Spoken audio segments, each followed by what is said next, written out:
오늘은 로마서 2장 17절에서 29절까지 유대인과 율법입니다. 우리 17절부터 20절까지 합독하겠습니다. 자신을 유대인이라 부르는 여러분은 어떠합니까? 여러분은 모세의 율법을 의지하며 하나님과 사귄다고 자랑합니다. 여러분은 하나님의 뜻이 무엇인지도 알며 율법을 배웠기 때문에 무엇이 옳은지도 분별할 수 있습니다. 여러분은 스스로가 안못 보는 사람의 인도자여 어둠 속에 있는 사람의 빛이라고 확신하고 있습니다. 또 율법에서 지식과 진리의 근본을 터득했다고 하면서 여러분 자신을 어리석은 사람의 교사요 어린아이의 선생이라고 생각합니다. 아멘.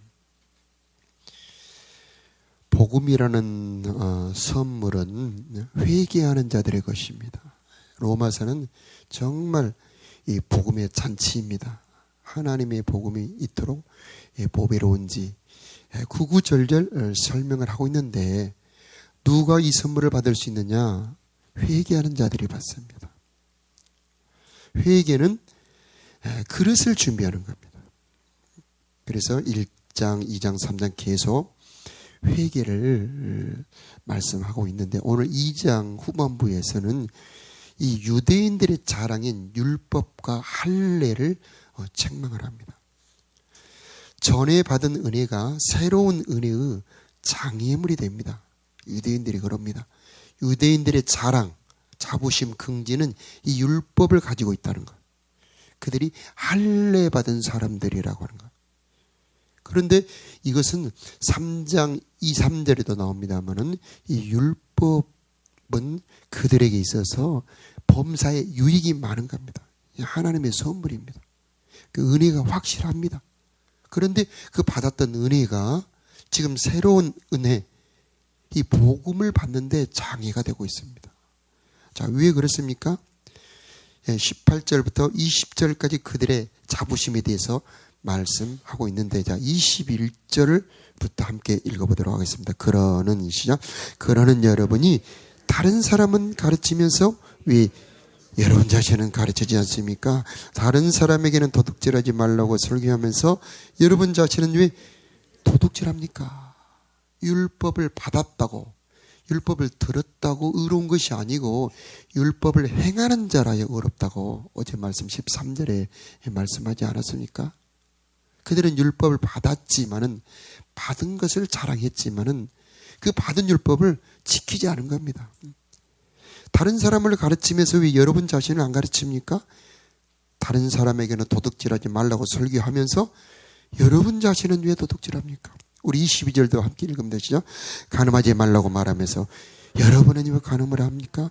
우상은 미워하면서 여러분은 왜 신전 있는 물건 훔칩니까? 23절이 율법이 있다고 자랑하면서 그 율법을 지키지 않음으로써 하나님을 욕되게 하는 까닭은 또 무엇입니까? 24절까지 너희 때문에 하나님의 이름이 이방인들 사이에서 욕을 먹고 있다고 성경에 기록된 말씀과 어쩌면 그렇게도 똑같습니까? 이사야 54장, 에스겔 36장에 너희들로 인하여 이방인들에게서 하나님의 이름이 모독을 받는다. 정말 이 유대인들에 대한 이 준엄한 이 바울의 책망, 하나님의 책망은 우리들에게는 해당이 안 된다고 말할 수 있습니까? 알면서도 행하지 않는 것이 더 큰 죄입니다. 누가복음 12장에 보면은 알면서 주인의 뜻을 알면서 행하지 않는 사람은 많이 맞을 것이고 알지 못하고 행한 사람은 적게 맞을 것이다. 그래서 너희들은 많이 스승되지 말아라. 너희가 그 아는 것 때문에 책망을 더 심하게 받을 것이다 라고 이렇게 경고하고 있습니다. 유대인들의 자랑인 이 율법 그리고 이 할례 때문에 자긍심, 자부심이 대단하기 때문에 복음을 받아들이지 않는 자들, 그들의 자부심을 이렇게 산산이 깨뜨립니다. 유리창처럼. 이 헛된 자만심을 깨뜨려야 은혜를 받을 수가 있는 겁니다. 자, 우리도 그렇지 않습니까? 혹시 우리가 어떤 하나님의 일을 하고서 스스로 자만하지 않는가? 참 돌아볼 필요가 있습니다. 하나님, 이 내가 행했던 모든 것은 하나님의 은혜였을 뿐입니다.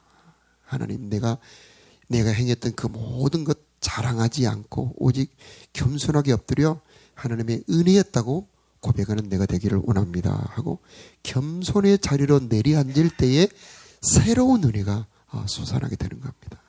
하나님의 구원의 선물은 셈이라고 그랬습니다. 날마다 새롭게 은혜를 주실 것입니다. 이 새벽에도 새로운 은혜가 있기를 바랍니다. 그런데 이전에 그 행했던 그 모든 것, 잘못했다면 회개로, 잘했다면 감사로 모든 영광을 하나님께 올려드릴 때에 하나님은 새로운 은혜가 있게 될 줄로 믿습니다.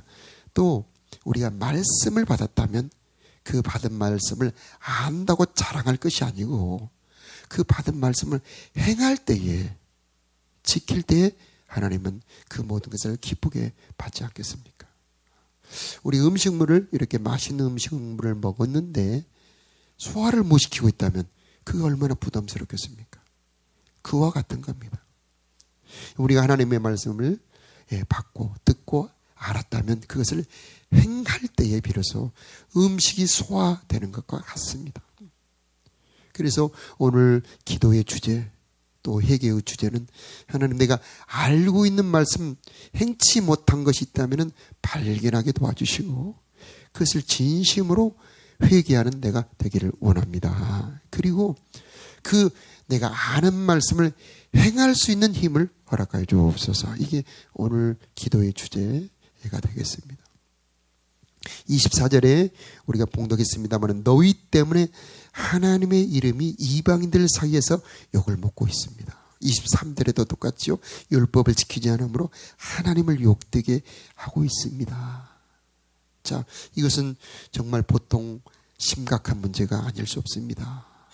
오늘 이 시대에 정말 많은 성도들이 빛과 소금의 역할을 하지 못하고 향기를 내뿜지 못하는 이유, 들은 말씀을 행치 않기 때문이죠. 그래서 오늘 이 새벽의 말씀은 참 무거운 말씀, 아픈 말씀들입니다. 그러나 이 책망의 말씀을 듣고 겸손히 주님, 내가 그 사람입니다.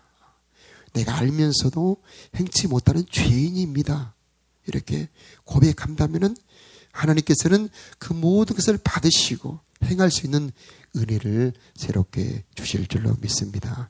자, 26절에는부터는 할례에 대해서 말씀하고 있는데 26절 함께 읽어보겠습니다. 시작.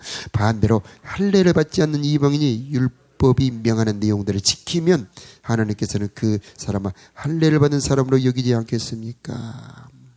25절 읽습니다. 시작. 여러분이 율법을 지키면 여러분이 받은 할례는 가치 있는 것이 되지만 율법을 지키지 않으면 여러분은 할례를 받지 않는 사람처럼 되고 맙니다. 이 할례라고 하는 것은 그들의 자부심입니다. 이 할례는 아브라함으로부터 내려왔죠. 이 할례는 참 중요한 의미를 가지고 있습니다. 이 관계의 표현입니다. 하나님과 내가 어떤 관계다. 그래서 하나님은 나의 아버지, 우리는 그의 자녀. 하나님은 나의 왕, 하나님은 나의 왕, 나는 그분의 백성. 하나님은 우리들의 남편, 우리는 그의 신부들입니다 라고 하는 관계의 표현이고 언약의 표현입니다. 그래서 아브라함에게 이 할례를 베풀어서 내 언약이 너희 살에 있게 하라. 그 살 속에 언약을 새겨 넣는 그 표식이 바로 할례입니다. 언약의 전달 승계의 확인이 할례입니다. 이 할례를 받은 사람은 하나님의 은총의 사람, 하나님의 가문에 들어오게 되는 것입니다. 이토록 중요한 할례인데 만일에 그 할례로 맺은 언약을 안 지킨다면 그 할례는 아무런 가치가 없게 된다고 그렇게 말씀을 하고 있는 겁니다. 반대로 이 할례를 안 받은 사람들이 율법을 지킨다면 그들이 진짜 할례 받은 사람과 같지 않겠느냐. 우리 예수 믿는 사람들이 예수 안 믿는 사람들보다 더 죄되게 산다면, 더 더 의롭게 살지 못한다면은 그것이 얼마나 이 하나님 보시기에 또 세상 보기에 정말 어둡게 보이겠습니까? 우리 예수 믿는 사람들이 너희는 세상의 빛이라 이렇게 말씀했지 않습니까? 그래서 우리는 이 하나님의 말씀을 받은 자로서, 세례 받은 자로서 하나님의 뜻을 지키며 살아야 될 의무가 있지 않겠습니까? 27절 함께 읽어보겠습니다. 시작. 할례는 받지 않았어도 율법을 지키는 사람이 할례는 받았으나 율법을 어기는 여러분을 오히려 율법의 파괴자라고 판단할 것입니다. 그래서 28절 계속 읽습니다. 시작. 그러므로 겉모습만 유대인인 사람은 진정한 의미에서 유대인이 아닙니다. 그리고 몸에만 행해진 할례는 진정한 의미의 할례가 아닙니다. 29절 마음으로 유대인인 사람이 진정한 의미에서 유대인입니다. 그리고 율법이 아니라 성령을 따라 마음에 받은 할례가 진정한 의미의 할례입니다. 오늘 가장 중요한 말씀이 나옵니다. 성령을 따라 마음에 받는 할례. 자, 이 새벽 아니 여러분의 평생에 이 할례가 여러분에게 베풀어지기를 축복합니다. 성령으로 베풀어지는 할례. 그래서 원래 할례는 돌칼이죠. 돌칼로 성기의 어린아이 성기의 껍데기를 벗겨내는 겁니다. 그런 것처럼 이것은 겉사람 우리들의 옛사람을 벗겨낸다는 그런 의미가 되고 마음 가죽을 벗겨버린다는 그런 의미가 됩니다. 그래서 이 발바닥 살이 가장 둔한데 이 발바닥같이 둔감해진 우리들의 마음이 부드러운 마음, 민감한 마음, 하나님의 마음을 그대로 받을 수 있는 그런 순한 마음이 되는 게 그게 바로 진정한 마음의 할례입니다. 이것은 사람이 할 수 있는 게 아니고 하나님만이 할 수 있는 것이고 성령으로 베풀어 줄 수 있는 것입니다. 이 새벽에 오신 여러분들의 마음의 할례가 성령으로 베풀어지길 바랍니다. 그전에 들리지 않았던 하나님의 음성이 분명하게 들리고 그전에 느끼지 못했던 하나님의 마음이 선명하게 여러분에게 뜨겁게 전달되는 성령의 할례가 여러분의 마음에 베풀어지기를 축복합니다. 이것이 있었을 때에 비로소 하나님과의 관계가 되는 겁니다. 하나님과 소통이 되는 겁니다. 너희가 불러도 너희가 대답지 않는다. 우리가 피를 불어도 너희가 울지 않는다. 그렇게 하나님이 말씀하시건만 하나님과 그 마음이 오고 가고 하나님과 뜻이 오고 가는 그런 이 소통의 관계가 아니고 하나님이 아무리 그렇게 불러도 대답 없는 그런 둔감한 마음, 그게 바로 할례 받지 않는 마음인데 육신의 할례는 받았습니다. 그런데 마음의 할례가 베풀어지지 않았습니다. 그 마음이 가죽으로 덮여버렸습니다. 왜 가죽으로 덮였습니까? 교만해서입니다. 부요해지니까, 힘을 갖게 되니까, 이 가나안 땅, 젖과 꿀이 흐르는 땅에 잘 살게 되니까. 오늘날 그렇지 않습니까? 예전에 70년대 80년대 초반까지만 해도 이 통성기도 녹음을 들어보면요 정말 절절합니다. 60년대 통성기도 녹음을 들어보면요 하늘에 상달되는 간절한 기도가 통성으로 수천 명이 올라갑니다. 지금은 그런 통성기도를 드리는 교회들이 없습니다. 왜 그럴까요? 어느덧 우리도 모르는 사이에 그 부요함으로 기름기가 우리들의 마음을 덮어버리는 겁니다. 간절함이 없습니다. 사모함이 사라졌습니다. 하나님을 향한 절절한 그런 소원들이 사라졌습니다. 이 새벽에 성령께서 우리들의 마음을 할례를 베풀어 주시었어요. 모든 교만의 그 가죽들이 벗겨지고 내 자만의 껍데기, 유대인들의 자부심, 율법과 할례의 자부심, 내가 많이 안다라고 하는 자부심, 내가 무엇인가 했다는 그런 자부심, 그 모든 것들이 다 벗겨져 버리고 정말 어린아이같이 순전한 하나님의 말씀을 그대로 받을 수 있는 마음의 할례가 베풀어 주시기를 축복합니다. 그때의 하나님의 은혜가 가감없이 성령의 진액이, 감동이, 하나님의 인도가 우리들의 삶에 가득 채워지게 될 것입니다. 이스라엘 백성들은 그걸 잃어버렸던 겁니다. 은혜를 받았는데 그 은혜가 도리어 새로운 은혜를 방해했습니다. 당시에 예수님 당시에 제사장들, 율법학자들 그들이 예수님을 가장 반대합니다. 왜 그랬습니까? 그들이 받은 그 모든 은혜가 도리어 예수님을 반대하는 재료가 되었던가? 바로 교만 때문이죠. 은혜 받은 사람이 교만하기가 쉽습니다, 여러분. 네. 그래서 하나님, 내가 은혜 받고 교만하지 않도록 도와주시옵소서. 하나님, 내가 직분 받고 높아지지 않게 도와주시옵소서. 하나님, 내가 무엇인가 행하고 나서 하나님, 내가 자랑하지 않게 도와주시옵소서. 바울은 그럽니다. 내가 뒤에 있는 것은 다 잊어버렸다.